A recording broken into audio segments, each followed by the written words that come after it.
अस्सलाम वालेकुम। Doctor Mohammad Riyaz veterinary clinic and pharmacy and पंसार स्टोर करौल काटी। ये एक भैंस है। ये तकरीबन कोई 7 से 8 दिन से ये बैठी हुई है। ये उठाने की मुकम्मल तौर पर कोशिश कर रहे हैं, लेकिन ये खड़ी नहीं हो पा रही और ये मुसलसल खड़ी होने की कोशिश करती है, लेकिन अपनी पिछली टांगों को बिल्कुल हिला नहीं रही।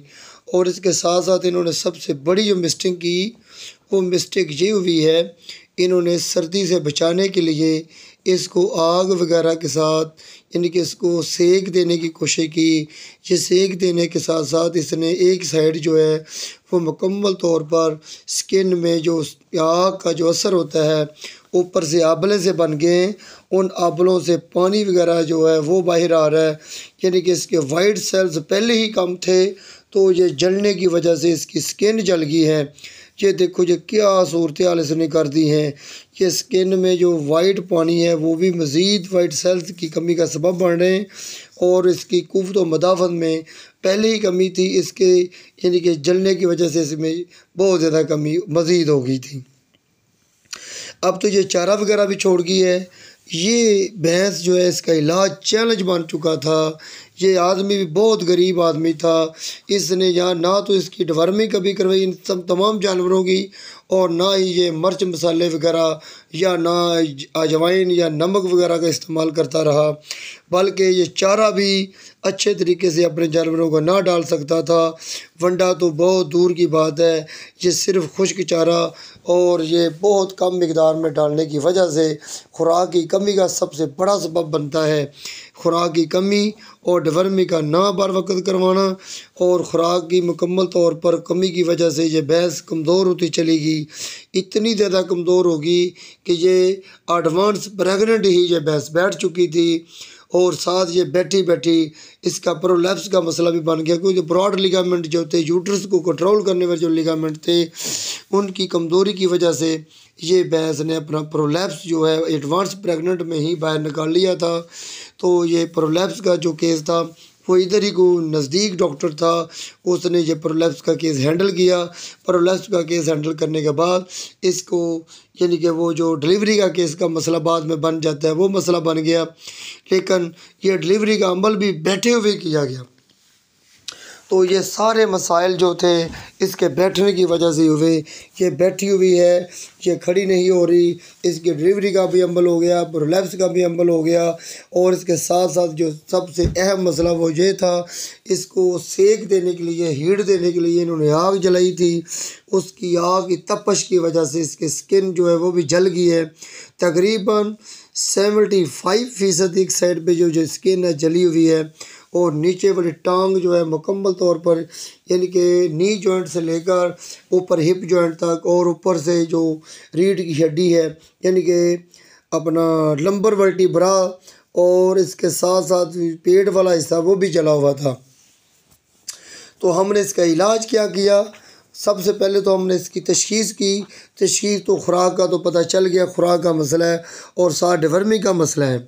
ये जो डिवर्मिक होती है इसमें ट्रिमाटोड्स, जिगरी कीड़म, जो नीमाटोड्स और कैस्ट्रोडेट्स, और इसके साथ साथ जानवर के जो अंदरूनी कीड़म होते हैं, ये इंतहाई नुकसानदा होते हैं। इनकी वजह से जानवरों की सेहत पर बुरे असरात मरतब होते हैं। ये कीड़म मैदा और अंतड़ियों और फेफड़ों में पाए जाते हैं। इनमें ये कीड़म जानवरों की खुराक पर ये परवश पाते हैं, और कुछ खून चूसते हैं, जिसकी वजह से जानवर कमज़ोर हो जाते हैं, यानी कि ब्लड पैरासाइट की वजह से भी हो सकता है, और पेट में मौजूद नीमाटोड्स, जिगरी कीड़म्स और ट्रिमाटोड्स वगैरह भी हो सकते हैं। इसका जो असरात होता है, इसकी जिल्द यानी कि जो मुतासरा जानवर होता है, इसकी जिल्द खुश्क और सख्त हो जाती है, और आंखें अंदर को धंस जाती हैं। इसके साथ साथ बाल बेरौनक हो जाते हैं, बाल झड़ जाते हैं। दूध की पैदावार तो बहुत ज़्यादा कम मिकदार में हो जाती है, और इस कीड़ों में मुब्तला जानवर 25% कमज़ोर हो जाता है। अगर जानवर की कमज़ोरी बढ़ती चली जाए तो ये 75 से 80% कमज़ोर हो जाता है। हत्ता कि अगर जानवर का बर वक्त इलाज ना किया जाए तो जानवर में खून की कमी और विटामिन मिनरल डेफिशिएंसी की वजह से जानवर में अक्सर मौत देखी जा सकती है। रीढ़ की हड्डी नुमाया नज़र आना शुरू हो जाती है, पेट बढ़ जाता है, कभी असहाल लग जाते हैं, जबड़े के नीचे रतूबत सी जमा हो जाती है और डीमा सा बन जाता है और एक ख़ास किस्म के कीड़म जो कि जिस्म में और फेफड़ों में और लॉन्ग्स में शामिल होकर जानवरों को खांसी का सबब बन सकते हैं। जिगर के कीड़ों की वजह से नीचे सीने वाली जगह पर भी सोजा जा सकती है, जिसकी वजह से जानवर में इंतहाई खून की कमी और जिस्म की कमज़ोरी और वज़न में बहुत तेज़ी से कमी हो जाती है। पाकिस्तान में ख़ास तौर पर मौसम बहार में बरसात में वाक़या यानी कि ये किरम जो होते हैं हालात मुवाफ़क़ पैदा करते हैं, ये किरमों की तादाद बढ़ जाती है। और इसके साथ साथ जब ये मौसम गर्मी का हो, गर्मी से सर्दी का मौसम हो, गर्मी से सर्दी जब आती है, मौसम तब्दील होता है, इस मौसमों में भी बहुत ज़्यादा किरमों की तादाद जिस्म में पैदा हो जाती है। और जब गर्मी से सर्दी, सर्दी से गर्मी का जब मौसम तब्दील होता है तो हमने ज़्यादातर यानी कि डिवर्मिक वाले केसेस में हमने ये किरमों का असरअंदाज होते हुए जानवरों को देखा है। मैं यही कहूँगा अपने दोस्तों से कि अपने जानवरों को डिवर्मिक जो है तकरीबन हर 3 माह तो बहुत ज़रूरी है, वरना 6 माह के बाद डिवर्मिक करें। और यह डिवर्मिक बहुत ज़रूरी है। डिवर्मिक के बगैर आपकी खुराक जो है जानवर तूड़ी वंडा सब्ज़ चारा वगैरह खाता है तो आधी से ज़्यादा खुराक को ज़ाया कर लेता है, बाकी मादा खुराक जिस्म में लगती है, जिसकी वजह से जानवरों में दूध की कमी हो जाती है और दूध देने के साथ साथ जानवर कमज़ोर हो जाता है। जानवर की रीढ़ की हड्डी, रिब्स और पसलियों और बाल भी रौनक हो जाते हैं। तो हमने इसका इलाज क्या किया था? हमने सबसे पहले इसको रिंगर के साथ हमने DS बोतल एक दी और एक रिंगर दी, उसमें हमने मल्टीमाइनो वी हमने 100 ml दी और साथ हमने प्रीसाइनोफास 40 ml दिया, डिरोटोन हमने 20 ml दिया, डेक्सामेथासोन हमने 10 ml दिया। ये हमने तकरीबन 7 दिन तक भाई को ये मशवरा दिया था कि ये इसका इलाज एक दिन में नहीं होने वाला, इसका इलाज टाइम लगेगा। और सबसे मेन चीज़ जो वो सर्दी का मौसम है, सर्दी के मौसम में इसको बाहर नहीं रखना, रात को इसको कमरे में या यानी कि कोई छप्पर वगैरह में, जहाँ से इसकी यानी कि अपना शबनम वगैरह के कतरे और बाहर जो सर्दी की जो शिद्दत होती है उससे जानवर को मुकम्मल तौर पर बचाना चाहिए। और साथ खाने के लिए हमने इसको भाई को मशवरा दिया 50 से 100 ग्राम तक तेल, जो सद अपना तिलों का तेल होता है, तिलों का तेल हमने शुरू करवाया था डिवर्मिक के बाद 50 से 100 ग्राम। और इसमें हमने 50 ग्राम सूंड, 50 ग्राम बड़ी इलायची, सफ़ेद ज़ीरा 20 ग्राम और इसके साथ साथ हमने अजवाइन 20 ग्राम, ये हमने पकाकर और इसको डेली बेस पर यानी कि हमने 20 से 25 दिन का मशवरा दिया है। और साथ हमने बायोकैल्फास सिरप जो है बायोकैल्फास का वो हमने बताया, इसको 50 से 100 ml तक डेली बेस पर हमने पिलाना है औरली तौर पर। और लीवर के लिए हमने हैपा बुवी हमारे पास सिरप होता है लीवर के लिए, जिगर के लिए, वो भी हम 50 ml आधा लीटर पानी में मिलाकर पिलाने के लिए मशवरा देते हैं।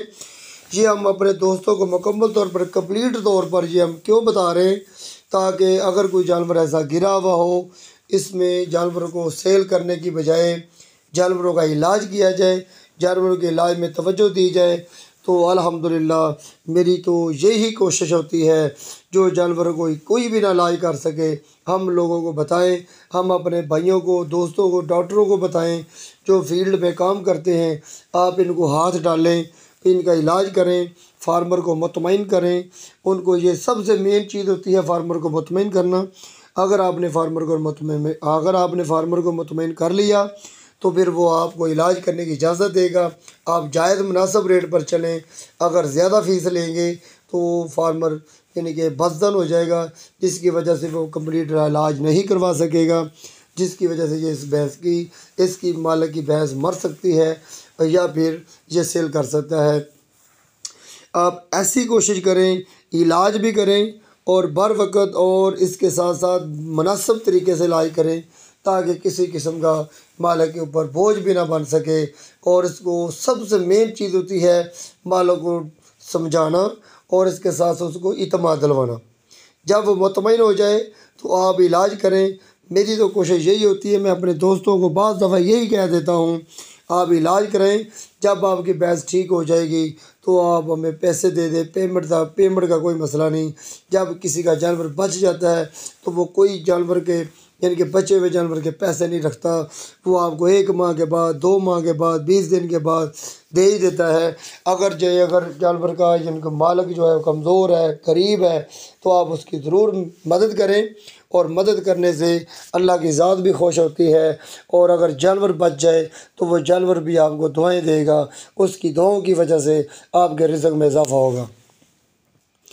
और इसके साथ साथ हमने इस मालिक को, भैंस के मालिक को सबसे मेन जो चीज़ बताई वो ये बताई थी कि इसकी जो एक साइड पे भैंस को लटा दें, एक साइड पे लटाने के बाद इसकी टांगों की वर्जिश करें। और ये वर्जिश जो है ये जानवर को तंदुरुस्ती की तरफ ले जाता है। और इसके साथ साथ इसको मालिश जो करनी है, मालिश का भी हम बताते हैं। हम जो तिलों का तेल होता है, हम आधा लीटर के तौर पर बताते हैं। आधा लीटर तिलों का मीठा तेल जिसको हम कहते हैं, मीठा तेल आधा लीटर, उसमें लौंग हम 50 ग्राम लेते हैं और दालचीनी 50 ग्राम लेते हैं और बेर बूटी हम 10 ग्राम लेते हैं। और इसके साथ साथ हम जलवत्री और जायफल का भी इस्तेमाल इसमें करते हैं 10-10 ग्राम, और कुचले का भी हम 10 ग्राम इस्तेमाल करते हैं। ये चीज़ें जो हैं आधा लीटर तेल में इसको जला लेनी है। जलाने के बाद ये तेल रीढ़ की हड्डी, अगली टांगों के शोल्डर जॉइंट्स और पिछली टांगों में अपना हिप जॉइंट और इन साइड दोनों साइडों पे, बाहर वाली साइड पे और अंदर वाली साइड पे आहिस्ता आहिस्ता मालिश करते हैं और इसको हीट देते हैं। हीट इस हिसाब से दें कि जानवर का जिस्म ना जलने पाए। जिस्म अगर जल गया तो यानी कि बजाय बेहतरी आने से आपका जानवर मज़ीद जो है ज़्यादा कमज़ोर हो सकता है, ज़्यादा बीमार हो सकता है। इसलिए इसको हीट बड़े तरीके के साथ दें। और ये देखें, हमने जब इसका इलाज किया एक ही खुराक में, एक ही खुराक दी, तो दूसरे दिन जब अगर देखा तो ये भैंस अल्हम्दुलिल्लाह खड़ी हो चुकी थी। ये देखे ये खड़ी हुई है, ये खुशी की लहर पैदा हो चुकी है। ये जो मैंने बताया था कि इसको इतने दिन लग जाएंगे, 7 से 8 दिन लग जाएंगे, उसके दिल में ये इत्मीनान पैदा हो गया है कि ये मेरी भैंस बच जाएगी। ये मैंने एक ही ड्रिप में और इसको रिंगर हमने और साथ हमने DS ड्रिप में जो मैंने मेडिसिन बताई है वही यूज़ की। और इंजेक्टेबल तौर पर हमने कीटोजेट का यूज़ किया और साथ हमने एंटीबायोटिक के तौर पर, क्योंकि ये जला हुआ हिस्से की वजह से हमने मॉक्सिसिलिन का यूज़ किया। और साथ हमने ऊपर से जेंशन वायलेट को हमने 100 ml लिया और 1 लीटर पानी लिया और इसके साथ डेल्टा साइड हमने 1 ml डाला। ये सलूशन तैयार करके जहाँ पे जला हुआ हिस्सा था हमने बार बार इसको ऊपर यानी कि स्प्रे करने का कहा था। ये स्प्रे भी कर रहा है। ये भैंस अब खड़ी हो गई है, लेकिन हम इसका इलाज जारी रख रहे हैं। हमारी ये कोशिश है ये भैंस में जो मज़ीद कमी कताई है, जो कमज़ोरी है, वो भी दूर हो जाए और ये भैंस मुकम्मल तौर पर, कंप्लीट तौर पर ठीक हो जाए।